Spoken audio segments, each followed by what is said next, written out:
My need for excitement led to a heartbreaking divorce when a prank backfired. Welcome back to Heartbreak Confessions. In this episode, we explore the emotional wreckage left behind by infidelity. Through our story, we'll uncover how these painful experiences can ignite the fire of resilience and healing. I had orchestrated a prank, one that I thought would inject some thrill back into our lives. But Nathan had turned the tables on me. What started as innocent mischief spiraled into something far more serious. It was all just meant to be a harmless joke, a quick laugh intended to lighten our dynamic, but it turned into my undoing. The truth about my deception reached him in the most shocking way possible. And now, I find myself navigating the harsh reality of being single again, scarred by the consequences of my reckless choices. How could a playful ruse unravel into the circumstances that led to my divorce? We had always thrived on humor, kicking off our relationship during college with a series of elaborate pranks aimed at each other. These playful antics forged an unspoken bond between us, so I never anticipated the stakes would rise so dramatically. It seemed harmless when Nathan simulated a medical crisis, his dramatic coughing fit clutching his chest while feigning distress over dinner. I thought we were both in on the joke. My laughter echoed around the room until he suddenly dropped to the floor, leaving me momentarily frozen. I could have sworn time stood still, and panic seized me. In a frantic scramble, I called 911 as he continued to hold his breath. But when the paramedics arrived, he sprang back to life, chuckling as if nothing had happened. The embarrassment weighed heavily on me as I stood there, trying to explain that our home had become a scene from a comedy skit. Fury simmered beneath my surface. I wanted revenge for that farcical episode. I concocted a scheme that I believed would not only pay him back for his outrageous prank, but also seal my triumph in our ongoing game. I thought I was in control. Timidly, I arranged for Ethan to meet me at a trendy boutique hotel, orchestrating the meeting as a golden ticket to the wildest prank of all. I invited Nathan there, presenting him with a spare key and a coy smile, convinced I would unveil my shocking surprise and then dismiss it all as mere shenanigans. But when Nathan burst through that door at just the right moment, my heart dropped. His expression was one I had never seen before, raw with fury and disbelief. I was caught up in the euphoria of the prank, atop Ethan, laughter bubbling up inside me at my husband's stunned face. But the hilarity vanished as quickly as it had appeared. The camera in the corner felt like a spotlight now, illuminating the unfolding chaos. Nathan's eyes locked onto my innocent facade, and when I finally admitted it was all in good fun, that I was merely continuing the game we love to play, his reaction became a storm of rage. Ethan slipped into the bathroom, desperate to cloak himself in others' personas, while Nathan unleashed his pent-up fury on me. I stood there, defenseless against the whirlwind of emotions crashing down on me. The man who once brought laughter into my life was now the embodiment of betrayal, and in that moment, everything I thought I could control spiraled out of reach. How had it come to this? I had thought the ultimate prank could lead to laughter and a silly story for the both of us, but I realized, all too late, that I had lost far more than just the prank war. I had lost a piece of my life, our life together splintered by my misguided need for validation through chaos. As I faced the aftermath of my choices, I couldn't help but reflect on the simpler days of our relationship, a time when we would steal away to cozy cafes, sharing whispers and laughter over steaming mugs of coffee. The weight of what I had sacrificed for a fleeting thrill pressed down on me.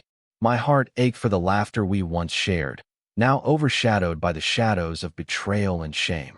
He had hurled the damning photographs at me, each image a painful reminder of my betrayal. Me with Ethan sharing intimate stolen moments, kissing entwined fingers. I stood there, paralyzed, not fully grasping that Nathan was storming out of the trendy boutique hotel that had once been a sanctuary for our dreams. The weight of my actions pressed down on me as the reality of my infidelity swirled around me like a dark cloud. I couldn't let him escape without a fight. I had to make him understand. Kicking off my heels, I dashed after him, my heart racing and my breaths becoming shallow. I reached the stylish loft we had shared, only to find him systematically tossing my belongings into an ever-growing pile at the foot of the sofa, everything I cherished being reduced to discarded fragments of my past. Desperation surged through me. I fell to my knees, gripping the hem of his tailored trousers, but he tugged away, dragging me helplessly across the floor. "Please, Nathan, I love you, don't do this." My pleas echoed against the walls, adorned with our memories, but to him I might as well have been speaking in silence. It felt as though my words had vanished into thin air, leaving behind only the painful truth. I was losing him. In a cruel twist of fate, Nathan executed the most extreme prank he could devise, a vengeful act meant to shatter the remnants of our relationship. As I write this, I find myself an open book, revealing the depths of my sorrow. Call me Lucy, a name laden with personal history. My mother's middle name, the one I'd have chosen for the child I dreamt of having with Nathan. But now, those dreams were crumbling like the photographs he flung so carelessly. Nathan, a brilliant strategist, was just as adept at executing his whimsical pranks as he was in the business world. Now, as the ache of potential happiness slipped between my fingers, I understood that his ambition matched his heartbreak. The humiliation he planned for me would eclipse my infidelity, and I couldn't bear the thought of losing his love. I still remember our first encounter, years ago, during my master's program in interior and architectural design. Nathan was the stepbrother of a close friend. We crossed paths at a garden party, where he ingeniously dyed my drink, leaving me mortified and a laughingstock among our peers. Everyone avoided my gaze after witnessing my shameful, crimson tongue. I was furious, but determined to retaliate. My first act of vengeance involved toilet paper, a childish prank that felt tragically inadequate now. Those early days were filled with playful competition, a flirtation that deepened into something beautiful. Nathan was not just obsessed with pranks. He was incredibly intelligent, charismatic, and ambitious, often caught up in his own world of ideas. He managed to capture my heart without even asking me to become his girlfriend first, and it was my insistence that spurred our beginnings, a deliciously tangled web we had woven. Our relationship blossomed amid adventure and laughter. Weekends spent together turned into getaways, each trip a thread that sewed us closer. Our intimacy was a tender creation, governed by my resolve to wait until marriage, a choice Nathan uncomplainingly respected. As I wallowed in the aftermath of my choices, I could not shake the memory of our love, how vibrant and promising it was, before everything spiraled into chaos. Now, faced with the impending end of what I had once deemed eternal, I clung to hope even as Nathan plotted his ultimate revenge, one that would send waves crashing through my heart and leave me utterly exposed. How had we come to this point? The truth was, I couldn't see the heartbreak until it was too late, and now it felt like I was a mere observer in the tragedy of my life. I suppose I should have taken his words to heart back then, surrendered completely, and perhaps I would have gained some clarity on who I was truly married to and how to tackle our issues. Well, here we are, on the brink of divorce, aren't we? It's comical in hindsight. Nathan and I tied the knot 3 years after embarking on our whirlwind romance, celebrating 6 years of marriage. Our wedding day was a beautiful event. I still vividly recall the way he vowed to love me unconditionally, yet those promises didn't hold weight in the end. I strayed, but honestly, can anyone blame me? After our wedding night, when I revealed my innermost self, things didn't go as I had hoped. It was bizarre. I found myself watching tutorials, trying to learn what intimacy was even supposed to feel like. Often, he wouldn't even participate, killing the electricity of the moment. I endured that for 5 solid years. The childlessness that stemmed from this created another layer of distress. In those first few years of our marriage, I kept quiet because, in his generosity, he showered me with extravagant gifts and endless affection. He often spoke of adopting one day, but the moment he mentioned it in front of his family was when our troubles began. His mother, Miriam, cast me a judgmental glare, as if I were the one failing her legacy, unaware that the issue lay with her son. Nathan's family mounted a silent war against me, fueled by their disappointment over my inability to bear grandchildren. It reached a point where Miriam moved in with us, turning our home into a battleground marked by unsolicited remedies. She began forcing all sorts of herbal concoctions on me, convinced I was the root of the problem, while Nathan simply stood by, complicit in my humiliation, allowing her to meddle under the misguided belief that we could magically produce a child. One day stands out above the rest, the day Miriam's meddling crossed a line. It was unjustifiable, intrusive, At the crack of dawn, before daylight even painted the sky a warm hue, she roused me from sleep. Dressed in a flowing white garment that seemed otherworldly, she ordered me outside while invoking her beliefs about ancestral connections. Clad in nothing but the chilly air, I shivered uncontrollably as I stood naked on the porch, waiting for the gods to bless me with their light. Meanwhile, Nathan lay inside, blissfully unaware. My body succumbed to illness the following day, and when I complained, Miriam had the audacity to declare it was a sign that the deities rejected my spirit, further asserting that this was why I hadn't conceived yet. Can you fathom the absurdity? While I faced this absurdity, Nathan remained silent, unwilling to confront his mother or stand up for me in any capacity. I confronted him, my emotions boiling over, pleading with him to speak to his mother about her hurtful actions. He promised he would, but when push came to shove, he did nothing. I would sit at the dining table, picking at my food, while Miriam launched hurtful comments about me, suggesting perhaps I had past sins that haunted me, preventing me from motherhood. Nathan found amusement in her caustic remarks. My frustration festered. How could he not protect me? Still, I loved him, despite his maternal failure. He tried to make amends once, presenting me with one of his prized cars, but it felt hollow.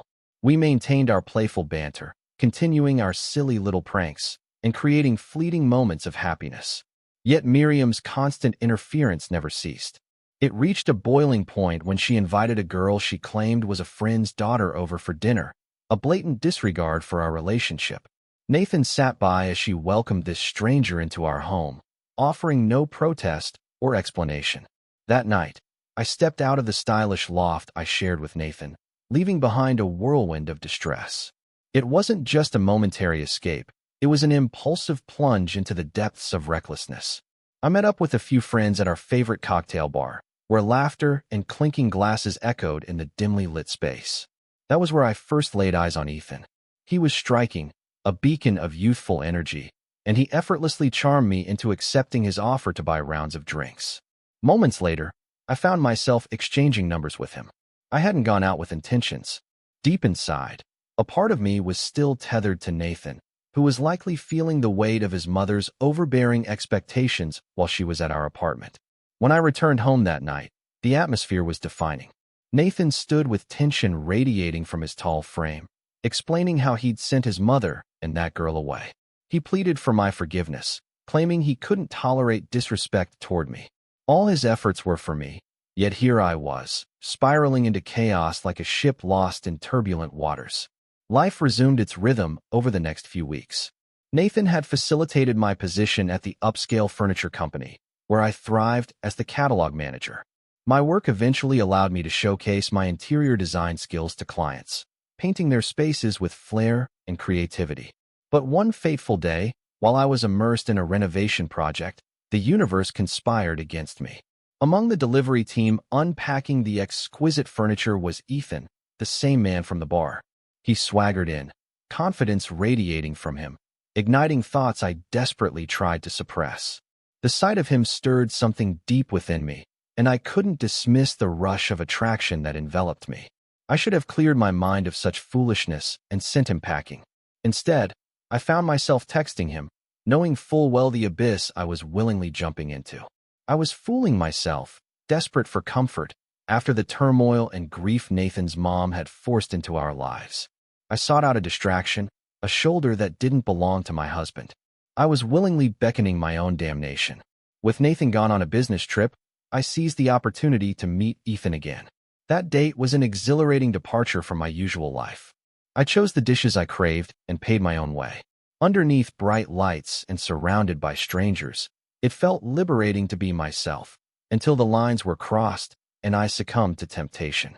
That first night together shattered the boundaries I had sworn to honor, awakening dormant desires. Ethan was a fantastic lover, leaving me craving more. I found myself drawn deeper into this secret life, showering him with affection and gifts. I should have been repulsed by the deceit, but I was instead swept up in a dramatic whirlwind of excitement. I couldn't fathom that I was betraying Nathan. To me, it felt like an act of rebellion against the constraints of my marriage. With each stolen moment, I volunteered lies about late nights at work, all while returning home with a Feigned exhaustion. Incredibly naive, I believed I could juggle these two worlds without Nathan ever suspecting a thing. Foolishly, I even entertained the idea of becoming pregnant through this affair and passing the child off as Nathan's, hoping that would mend the rift in our relationship and fulfill his family's unspoken wishes. But as time went on and the reality of my choices deepened, I realized I was nurturing a ticking time bomb within the precarious framework of my life. I had tread carefully at home, but Nathan unfairly bore the brunt of my actions. I felt like an open book, never concealing my thoughts or intentions. And yet, somehow, he had caught me in the act of betrayal. We had even visited the clinic together, just as he had suggested. It was there that we learned my reproductive health was compromised. The doctor's words echoed in my mind with a chilling clarity. I needed corrective surgery on my fallopian tubes, yet once it was done, I could still aspire to motherhood. That revelation should have ended my reckless affair with Ethan. I had envisioned this prank as the final act of infidelity behind Nathan's back. But when Nathan stormed into the apartment, everything spiraled out of my control. He tossed photographs across the plush comforter, their silence deafening. Panicked, I raced after him, desperation clawing at my insides. Nathan, with his cool detachment, expelled me from our stylish loft and severed our connection. I spent days attempting to bridge the chasm between us, calling his phone incessantly, only to be met with silence. I even reached out to his stepsister, but her disdain was palpable. She treated me like a pariah, as if I carried the stench of betrayal. My heart sank completely when, 2 weeks after the confrontation, divorce papers landed on my desk at work. Devastation enveloped me. I couldn't do it. I wanted Nathan to forgive me desperately, yet I felt like a puppet on a string, ensnared by my own folly. As if that weren't enough, he struck first, stripping me of my position at the design firm, exploiting my vanity and ambition against me. A tantalizing investment opportunity came my way, an enticing pitch over the phone from someone convincingly confident. I didn't hesitate. I siphoned off $50,000 from the company's funds in a moment of blind craving for success. My own finances were threadbare. I had indulged my whims and those of my lover, leaving me strapped for cash. I rationalized it all, calculating anticipated returns, a promise of reclamation before the ledger closed. That's how my savings vanished. Nathan had orchestrated a scheme to drain the company's resources, and I was none the wiser until it all unraveled. But his retaliation didn't cease there. His ultimate prank was yet to unfold. You see, I held off on signing the divorce papers, hoping to salvage our relationship. But my ex-husband had grander plans. He set up an elaborate stunt where I became the unwitting target. It happened one fateful evening as I climbed into an Uber, headed back to my slated apartment after the chaotic eviction from our home. I had no inkling of the horror that awaited. In a twisted game, Nathan orchestrated a faux kidnapping. The terror clawed at my heart as the driver turned a familiar route into a nightmare. Suddenly, a figure appeared beside him in the front seat. There was no denying the threat. A gun pointed straight at me. My blood froze as they demanded I sign the divorce papers, the very ones I had been resisting. They then turned their sights on my finances, ordering every last dollar into their hands. Around $7,000, my entire savings precariously cradled in my checking account. They discarded me like a broken doll by the roadside afterward. And the following week was a blur of fear and confusion as I reeled from the recent events. It was during a call with my lawyer that the truth began to crystallize. He asked about my sudden signature on the divorce papers, and it clicked. Nathan's handprint was all over this turmoil. My world fell apart as I realized he had orchestrated not only my humiliation, but also the precarious state of the company. I confirmed with my lawyer my intention to pursue Nathan in court, a desperate measure only belatedly emerging from my naivety, trapped in a cruel game where I was just a pawn, played and discarded. While I was tangled in that mess, my employer blindsided me with a lawsuit for misappropriating funds. They accused me of embezzling their money. They evicted me from the stylish loft I had called home, served me with a formal termination notice, and tarnished my professional reputation with a scathing review. In an instant, my life spiraled from precarious to utterly broken. To make a long story short, I dropped the lawsuit against Nathan following his insistence. In an unexpected twist, he returned the $50,000 I had taken, which ultimately saved me from facing legal repercussions from my company. Nathan had made it abundantly clear that after that day, meddling with him legally was a dangerous game. It was his way of saying I should not dare cross him in court. He had all the resources to drag me under, and I knew it. So I swallowed my pride and accepted my crushing defeat. Nathan claimed he had enlisted a private investigator to keep tabs on my every move ever since I began acting strangely around the apartment. Confused by his statement, I realized he had never bothered to explain before he stormed out. It was absurd that I lost my husband over a mere prank, but the truth was I had lost him because of my relentless discontent. As hard as it is to admit, I've learned some painful lessons through this ordeal.